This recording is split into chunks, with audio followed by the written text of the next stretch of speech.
Hi guys, welcome back to Uncomfortable Chats. First and foremost, why am I out of breath? I don't understand. Well, I do, because I've been ill for the past few days, so it has hit me like a sack of potatoes. Genuinely feel like I've been sucker punched in the face. But other than that, I've been good. I've been very productive and getting shit done, which I'm happy about, even when like the fact that I'm ill. Because I'm self-employed, guys, there's just no time to rest, and I don't know how to rest. I always have to be doing something. So I have taken time to rest, but I've also been on my laptop, which is good.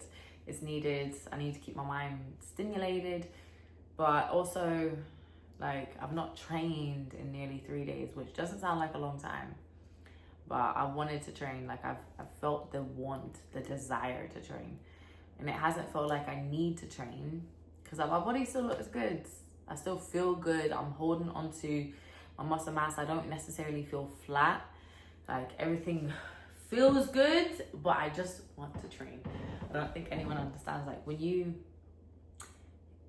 make training a part of your lifestyle, when you're not training or if you're not on form, like, it's just, you're not used to it. And I'm used to moving and to doing things and being active, and I haven't been for the past 3 days.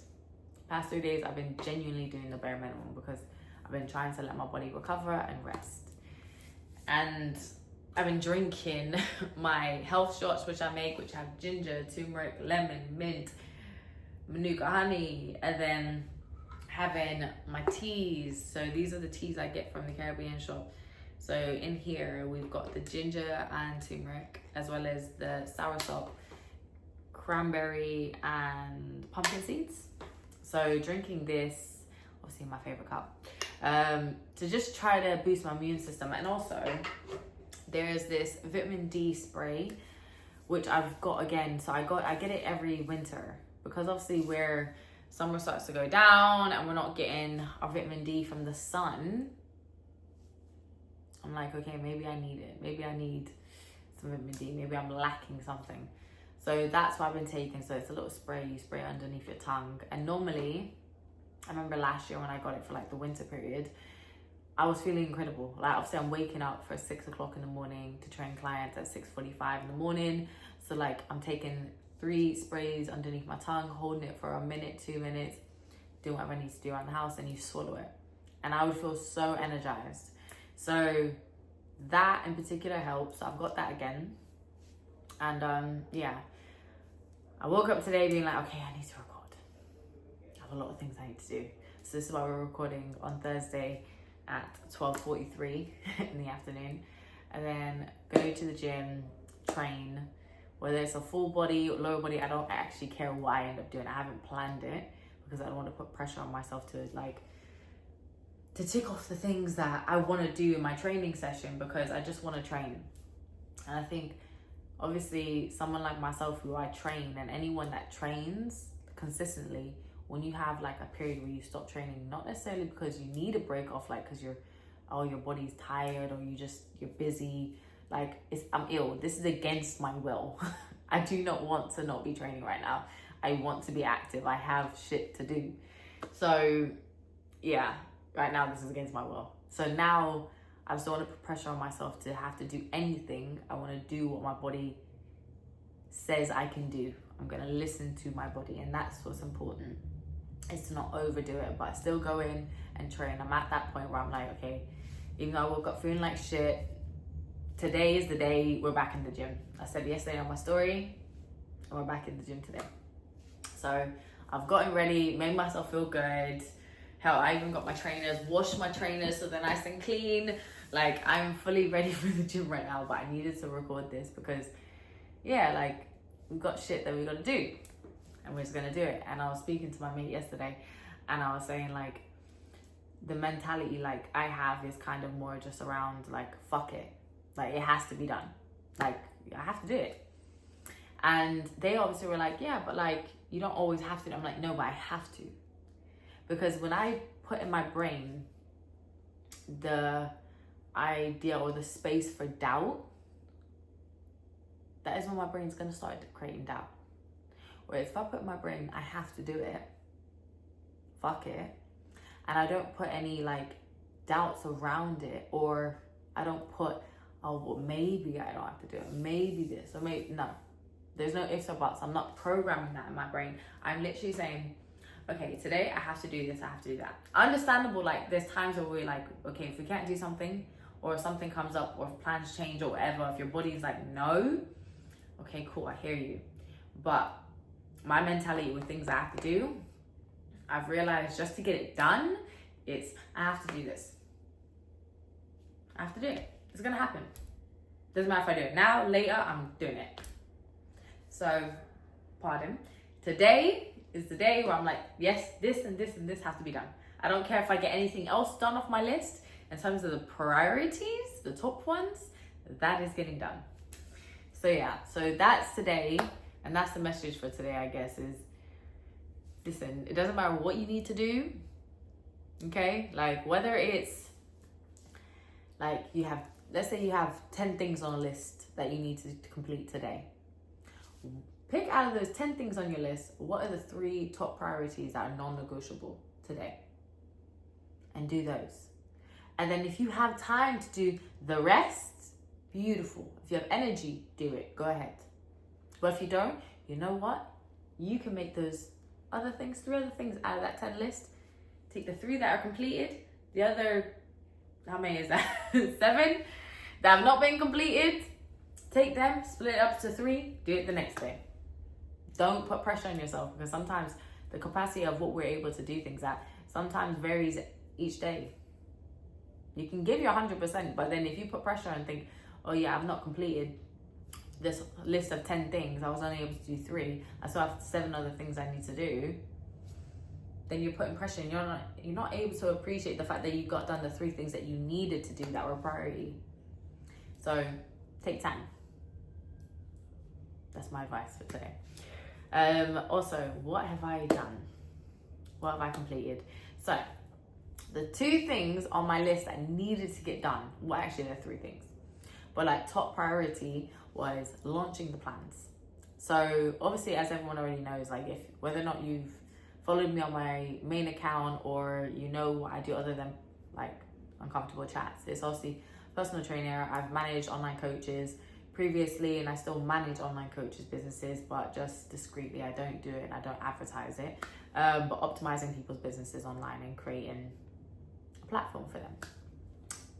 So I've launched my one-off plans. So you have the hourglass figure, then you have the glute focused, and then I also needed to add something else in there. So on my shop front, I wanted to not just give access to one-off plans, but I also wanted to give access for the people that buy the plans or people that are starting their fitness journey to be able to have access to book a call with me and to kind of figure out where they're at and help them brainstorm about where they want to go, where they want to take their fitness journey, and also how that's going to impact them mentally and where they want to be in the next few months. So I've added the 2 plans, and then I've also added a free 15-minute consultation so that people can call me regarding either to discuss the plan, to find out if something doesn't make sense, or if they're not sure if they're doing something correctly, they can call me. They can book the call. If they want to just find out where their fitness journey is and they need some advice, they can book it in. I wanted to give that service, right? So I've done that yesterday. I launched it, thank God, because that was stressing me the fuck out. And then what else did I do? I did the Spotify stuff. So I uploaded all of the episodes of Uncomfortable Chats on Spotify. So I'm really, really happy that's done, because that was fucking long to do. Because sometimes you have to convert the videos, and obviously I don't edit my videos, so I don't put filters, I don't put nothing. The system that I use to put captions and to put my logo on these videos sometimes puts like a filter over me, and I hate it. That's why the last 2 videos of Uncomfortable Chats hasn't had the captions or my logo, because I just want this to be authentic as possible. I don't want it to be edited or fine-tuned. Like I wanted to give the captions so people that, for example, have dyslexia, or for example are blind or have hearing aids or whatever it is, you could read. Like you could either hear me or you can read it and see it. Like, I wanted to accommodate, or like someone with dyslexia, whereas like the way I'm talking, maybe the way I'm speaking, like you don't hear my words properly, or like my pronunciation, anything. I wanted to accommodate to everyone, right? I didn't want to just make it so it was just for one type of audience, if that made sense. But unfortunately, right now with the editing system, the fact that it's been adding a filter over my videos is doing my fucking head in. I don't like it, right? I don't like this fake shit. What you see is what you get, and I don't want it to be edited, like in the sense where it's putting filters and all this shit, no. So unfortunately, that's why the last 2 videos have been like that, and this video will be the same, where it has no captions and no logo. But obviously the clips do, because I use the system to cut and clip and everything, and I need those videos to have those captions and also my logo. So unfortunately those videos are going to have a slight filter, which is doing my head in, which I'm contacting the company to try to book a meeting and to find a way where we can take this off, because I don't like it. And if I'm going to carry on using the software, I need the software to accommodate for what I want it to do. Simple as. Otherwise, I'll find a new software. And if anyone has a suggestion, suggest. But yes, so all the episodes are uploaded on Spotify, and then all of the clips that need to be posted on TikTok, YouTube, and Instagram, like the short clips of Uncomfortable Chats, like of these episodes, now has been edited, and now I need to schedule the posts. So it's been a lot for the past 3 days, but it's been good. Like, I got done what I need to get done. So yes, I need a drink. Thank you. And also, I've not been having coffee. Everyone's very happy about that. Staying away from coffee right now. I don't know how long this will last. Who knows? But for now, we're staying away from coffee. Furthermore, if I'm gonna have coffee, if it's not top tier coffee, I don't want it, because then it's a waste. Then I'm breaking, like, me not having coffee for some shit coffee, and that don't make no sense. No sense whatsoever. So yes, but yeah, hopefully you guys are all well and everyone is good. And yeah, I'm appreciating the support. Genuinely I am. So yeah, now on to Uncomfortable Chats and the last episode. So I don't actually go back and watch all my videos or know exactly where I left off on everything. So from what I remember from the last video, from when I recorded it, I basically stopped off on when I went back to my biological mom's house, the flat, and there was the mattress, the 2 suitcases, and I can't remember what happened to my snake, because I had a snake, and then all that happened, and then I've come back to the flat.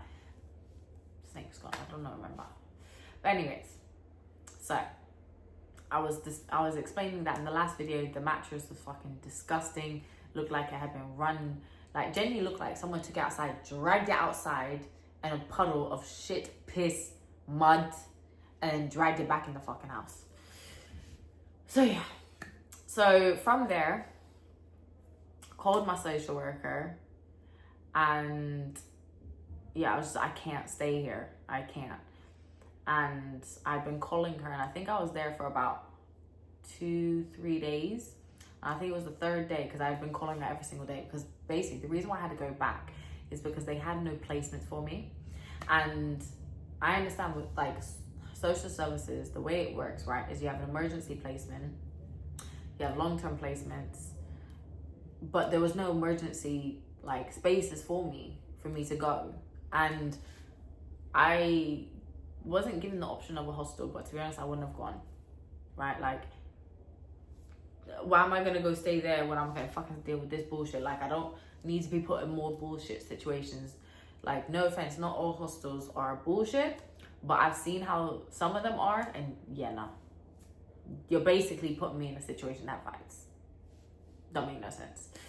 So yeah, on the 3rd day, all I remember was her coming over, and then we were at a table. So it was my social worker, my biological mom, and me, right? And she she would basically come over to say that she's found a placement, and with the placement that they found, they were like, look, it's outside London, like it's gonna be far. It was based in Essex, so it was near Leyden, Basildon. So at this point, guys, I've been all around fucking London. This is when people go, oh, where have you been? I've been all around London, literally. So she was explaining that, and I think I remember my social worker, she basically wanted me to like tell my mom I love her and give her a hug and all these things, and I was like, I don't want to, like I was trying to say it in the nicest way, but she could see like I didn't want to, but I did it for her, right? That's very, very important. Like I did it for her. And at this point she was like, okay, well, we're gonna take you. She put me and her in a cab, and all I remember was us taking this long cab journey from Shadwell all the way to Essex. And then I remember showing up to this woman's house. She had her daughter, another foster child, her husband. I'm trying to think if there was anyone else. No, that was it. And beautiful house. Obviously, like we're talking about, like this type of place in Essex was one of those communities of brand new builds where you drive in and like these little houses, and yeah, everything's semi-detached / detached. Like, it was a lovely house. Walked in, and from what I remember, she was mixed race, so she was Caribbean and English. But I think if I remember correctly, her husband was Caribbean, and then yeah, so it was her daughter, and then she had another foster child. Guys, everything looked good on the outside.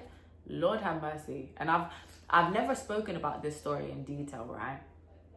And the reason why I'm gonna say this before I get into this story, everyone that is involved in this story, this is nothing personal to any of you. However, this is the reality. And I'm gonna say it how it is and exactly what it was and how I was made to feel. Anyone else, of anyone that is from that place that is watching these right now, you know and I know what was happening. So yeah, it is what it is. But I arrived to this house, go into the living room. So you walk in, living room's on the left-hand side, then you've got stairs, then you come to the side, and then you've got a walkway to go into the kitchen, but then you've also got a smaller room on this side. And when I first got there, obviously sat down, spoke, and it was nice. The woman was nice. And like I really took to the family. Like I was just excited just to be out of the environment I was in. Like this seemed like hope. I was open-minded. And obviously I was tired, I was exhausted. So I just remember us speaking and then eventually being shown to my room. So my room, from what I remember, it was, I can't remember if it was a bunk bed, but I think it was. So it was a bunk bed, and then there was like a little dresser, and that was it.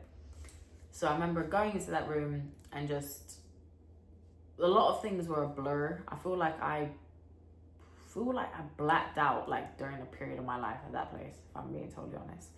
Like at first it was all nice, like obviously me and her daughter got on, but then like I did feel this sense of like weirdness because me and the mom got on very well, and I'm very helpful. And like I get stuck in. So like if you're doing something, you're cooking, I want to help, I want to see, like, and I was just like, whether it's cleaning or anything, like I was just very helpful. Like, because for me, even though yes, they're getting paid to do this, I felt like a sense of like me being in debt because this person is helping me and I need to pull my weight. So then, and again, you have to remember, I'm very like emotionally mature for my age, and I'm hyper aware of a lot of things that happen around me. So me and the mom became close. And I kind of felt like from the daughter and me and her became close, right? But then there also was a sense of like, her mom would make, like, her and her mom didn't get on, right? And I'm not going to speak upon this relationship too much, other than from what I started to feel like I was the favorite. And when you start making someone else feel like you're the favorite versus that is your actual daughter, then obviously her daughter's going to feel a type of way about, like, towards me. That's the reality. And also she had another foster child who was doing a lot of fucked up shit, if I'm being totally honest. Like, me and her almost got in a few different fights. Like, and the thing is, like, this is where when we talk about foster care, like, the things that you're exposed to, and I'm not judging no one, I'm just telling you my experiences. Like, the shit that you're exposed to, like, even though it was a lovely house, everything was beautiful, like, this other foster child, she was running away, disappearing for a few days, and she would come back and she would smell like urine, and she was doing a lot of things. Like, that's her own business. But me being in that environment and experiencing and seeing someone behave like that and come like that, I was just like, what the fuck is going on? Like, I've left a whole fucked up situation to come into this situation, which seems like it's a good situation, but like, you've also got someone else here who's disappearing for 3 days, coming back smelling like piss, who's been doing this, doing that. And I'm just like, bro, like, I already have my own shit I'm going through. Like, I don't need to be around this type of thing. And also there was this sense of like, she wanted to be the favorite. And obviously, like, it was almost like everyone wanted to crave attention from the foster mom, if that makes sense. And it was weird because, like, I've always been able to identify people that I like and people I don't like, and people that I need to keep close. Like, the whole saying, keep your enemies close. I mean, keep your friends close, keep your enemies closer. I run with it 100%. And these type of scenarios, I understood what was going on. I understood, okay, me and this girl are going to argue because I don't like the way she's behaving. I don't like the way she's speaking. I don't like the way she thinks she can speak to me or behave. So you can't talk to me like that. And you cannot behave like that to me. And if I don't like something, I'm going to tell you. Furthermore, I'm not the type of person you can get in their face and try to intimidate, because I'm going to tell you, get the fuck out of my face. And I'm going to tell you again. And I'm going to tell you, you know what? If you want to play this game, hit me. I dare you. Because if you hit me, it's self-defense. Let's run it. Let's go. And I felt like in that type of household, with me not knowing, okay, me and the daughter had a good relationship, right? But then sometimes the way the mom would make her feel about me, because her mom made me feel like I was the favorite, because, like, obviously I was always helping, and it was kind of like, oh, like, because I'm always helping and I'm always doing this, I'm always doing that, you're now making me and the daughter feel like we should be, like, against each other, because you're making the daughter, because you're constantly be like, oh, I wish you were my daughter, like, Hunter, like, you're saying these things in front of your fucking child. Tapped. Not saying you can't say something, like, there's a way to say everything, right? And the way you're behaving towards your daughter is like, you kind of like, it made it feel like you were like, you didn't have time for her, but you had time for me. But then you had this other foster child who was doing fuckeries. And then, like, you've got her who wants your attention, who me, I'm just watching everything that's happening. I'm naturally like this. I'm not doing this for your approval, like, intentionally. I'm doing it also because I understand I'm in an environment which isn't, this is not my home. I'm living here. You're getting paid to have me, but I'm just trying to pull my fucking weight. And obviously, subconsciously, I probably was also, realistically, taking in the idea of like, oh my God, like, I would love to be appreciated and loved by a mother. Like, I hadn't had that. So it was a very weird scenario to be in. And also, you have to also remember, like, I'm going through court now with my biological mom. So, like, I'm obviously not going to court because they wouldn't let us go to court. But what they would do is I would be meeting with my social worker. She'd be telling me what was happening with the court case. and I'd be saying what I'd want the lawyers to say and to say about me, and I was fighting for my sister to come live with me, basically. So I've got all this stuff happening at the house, plus I'm trying to go to school, which is all the way in Bethnal Green, which means that I'm getting dropped off at Langdon station. I can't remember if it was Langdon or Basildon. I'm getting dropped off to the station. I'm taking a fucking train all the way down. Then I'm having to go to Bethnal Green. I mean, to this place. Now I have to, no, to Liverpool Street. Then I have to get a fucking Central Line all the way to Bethnal Green, and I have to get a bus. And I'm doing all this shit in the morning. So I'm leaving the house at about 6 o'clock in the morning, traveling down. Then I'm dealing with bullshit at school. Like, all the fucked up shit that's happening. And then I'm like, obviously the whole bullying and all that bullshit. And then I'm also dealing with the fact that it's like, okay, cool. I'm trying to deal with the court case and I'm dealing with this shit at the house. Like, there was just a lot going on. And I remember, like, I feel like I've blocked a lot of it out because I just couldn't cope with what was going on. So then, long story short, going through the court hearings, and it was Tara Hamlets and me. So Tara Hamlets was going against my biological mom, and my biological mom was obviously going against me. And the shit that my biological mom was saying in court against me was fucked.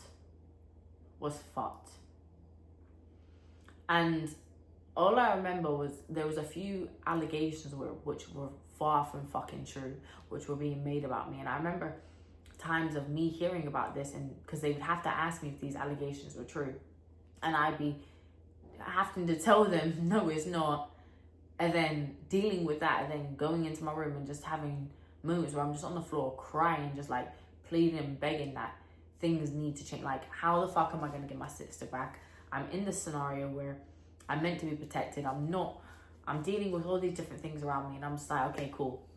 Like, I have to just keep going. And I remember the day that they told me that they won the court case. Like, my little sister is coming to live with me. But they were like, oh, she doesn't want to come, but she has to. So apparently, like, my sister didn't want to come, but she had to. And yeah, it was hard because obviously I was looking forward to seeing her when she showed up to the house. But I remember when she walked in, yeah, she just looked at me and like with complete disgust. Like, I've just ripped her away from her mom. And it's all my fault. Like, I am the bad guy in this scenario. And you have to bear in mind, right? I understand the psychological side of it. It was like, two children can have the same childhood but have two different experiences and outlooks on it and two different perspectives of it. And because I protected her from a lot of stuff, even though she experienced a lot of stuff, you have to understand, even though she was only a year younger than me, like, mentally we're slightly different, right? And we see things different, and that's just the reality. So then, yeah, long story short, I need to drink some water.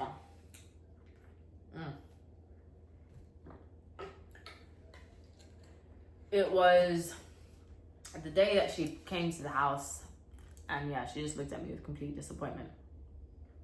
But my sister is so cute. She's so tiny. She's so, like, she's sweet. Like, she is very sweet. She can be, If you're watching this, you know you can be. You got that feisty side. But, like, everyone just adored her. Everyone loved her. And because how tiny she is, I have to understand, like, my height versus her height. So, like, I'm here, she's there. Like, she's tiny.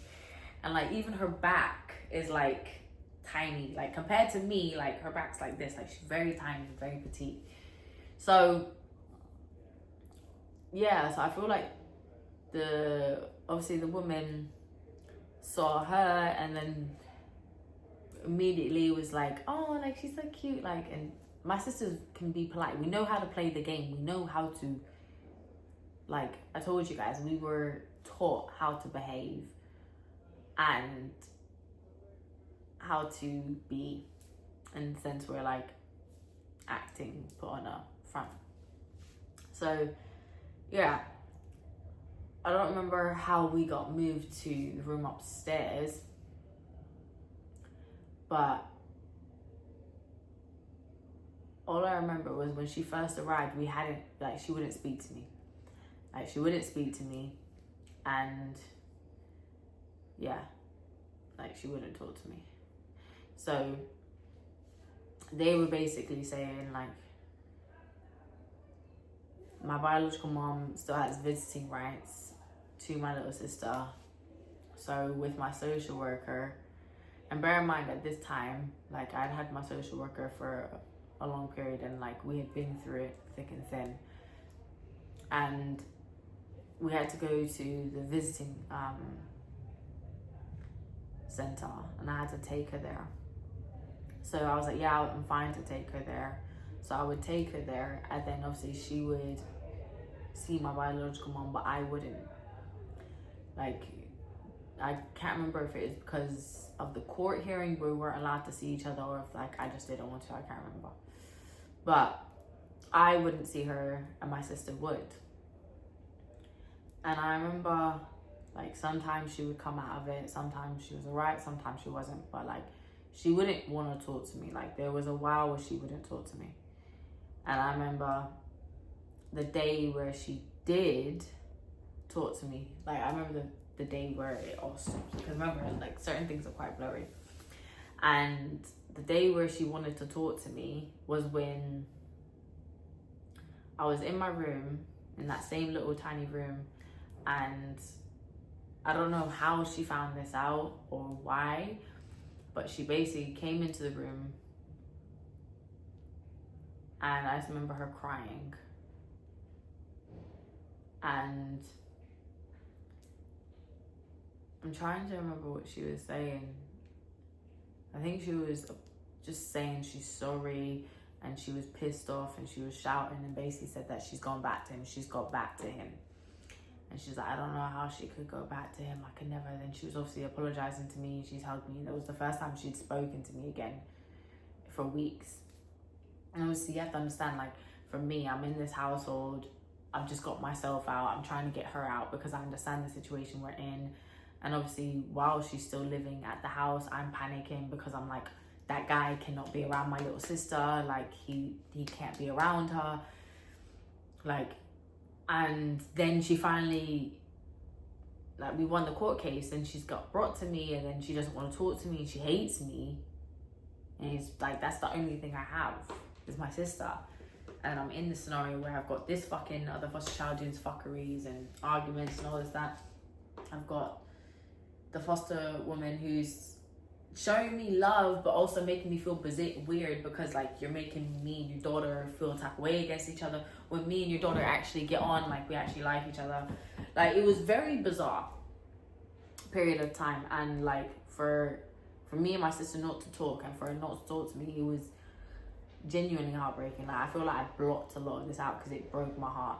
And then when we did talk, she basically said that she found out that my mom had gotten back in contact with my dad, and apparently, like, they're talking again. Like, I can't remember on what basis, or like they want to be back together or whatever that is. Like, he's apologized, he wants to change. And my sister basically flipped out on the phone, like, how the fuck could you do that? And it's like that moment where the penny dropped for her, which is like, yeah, this woman's not gonna change. Like, all these promises and false hopes that you gave me is bullshit. Like, you weren't gonna change. You were never gonna leave him. Like, you had no intention. Like, this was a facade to keep us fucking quiet. And this is why I talk about people are tapped. So then we're living our life. We're going to school.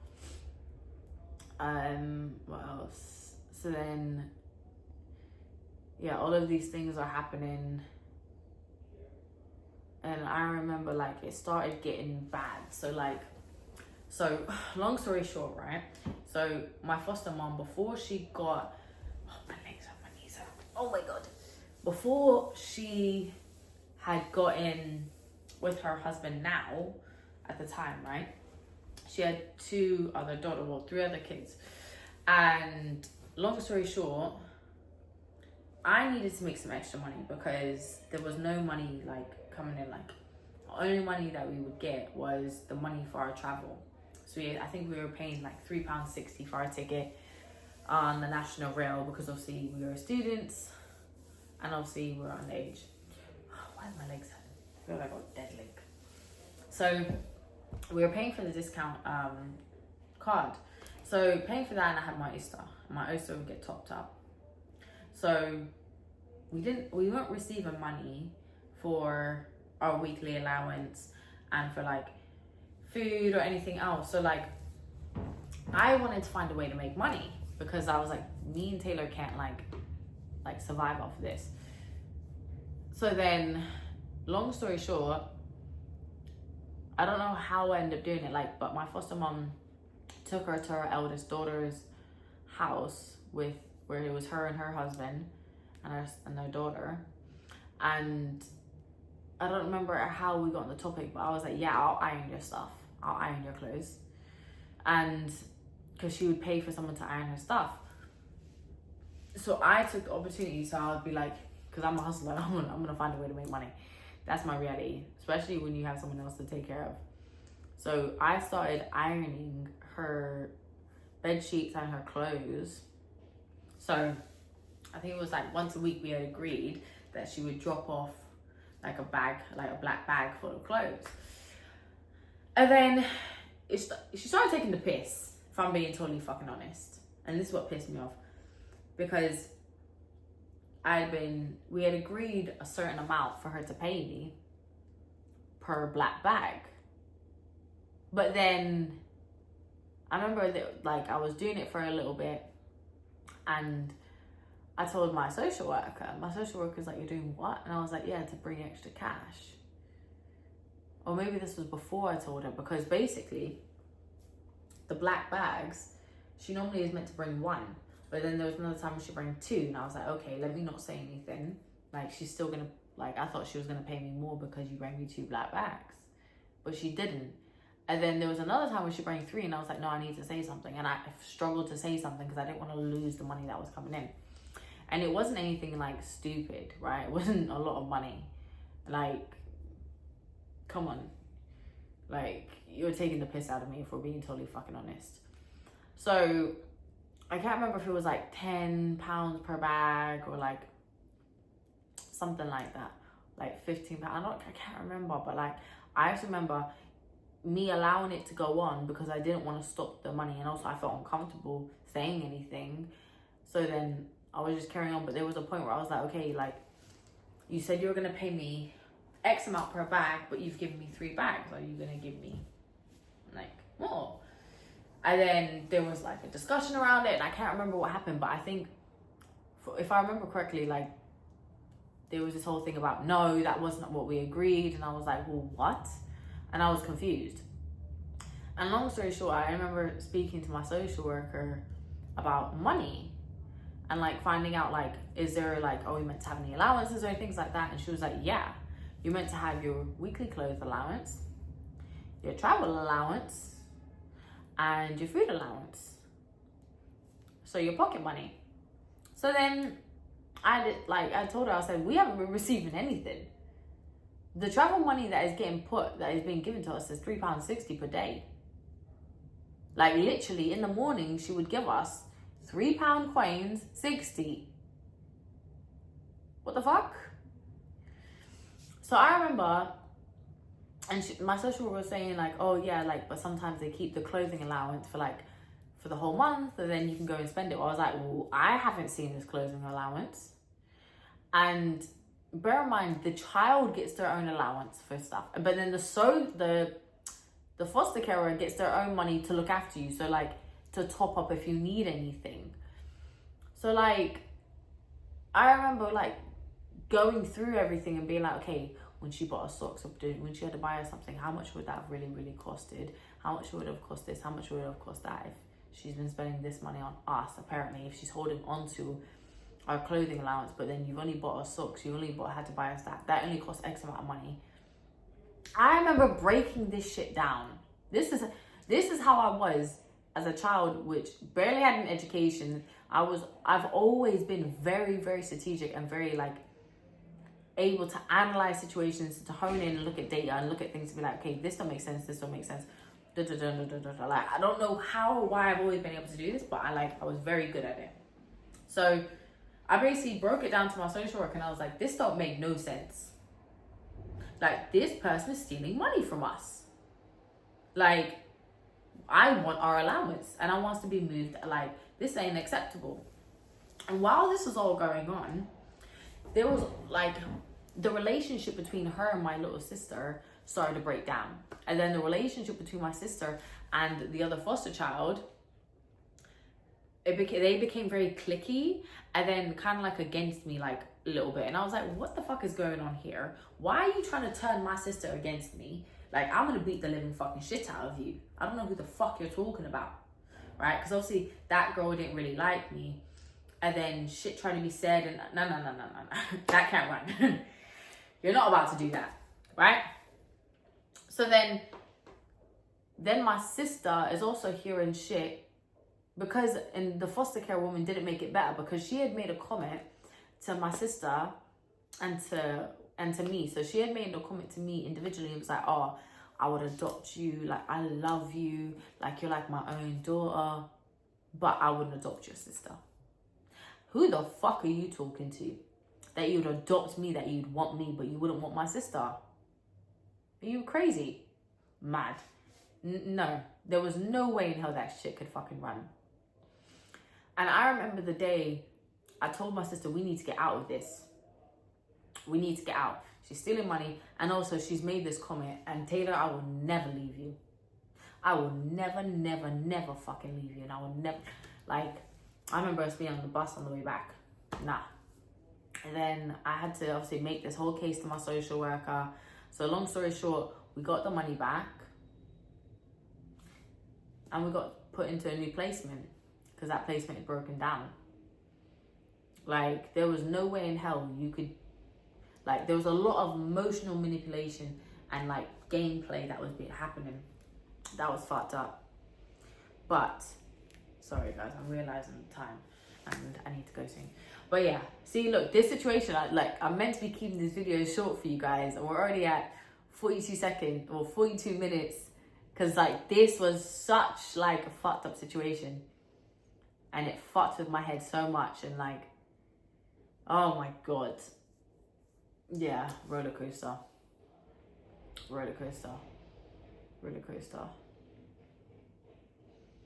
But yeah, anyways, we're gonna leave it here.